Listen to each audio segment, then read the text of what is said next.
మన మాటలోనే ఉంది. మన స్వభావములోనే ఉంది. మన మనస్సులోనే ఈ ఘనత ఉంది. ఏవండి? ఎక్కడో లేదండి ప్రియులారా. ఘనత అనేది మనతో ఉన్న వారిని మనకంటే గొప్పగా చూడగలగాలి. వారిని మనకంటే వారు గొప్పవారు. దేనిలో? ఏ పనైనా, ఆత్మీయతలోనైనా, జ్ఞానములోనైనా,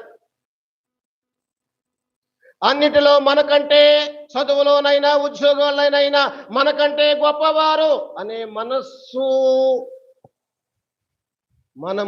నేను చూపించగలగాలి. మన తోటివారు, నేను మీ ఎడల, మీరు నా ఎడల, ఒకరి ఎడల మరొకరు అలాంటి మనస్సు కలిగి ఉండడం అనేది ప్రియులారా, అది కదా ఘనత అంటే. తక్కువగా చూస్తున్నారండి చాలా మంది. తక్కువ చేసి మాట్లాడుతూ ఉంటారు. చులకన చేసి మాట్లాడుతూ ఉంటారు. ఎగతాళిగా మాట్లాడుతూ ఉంటారు.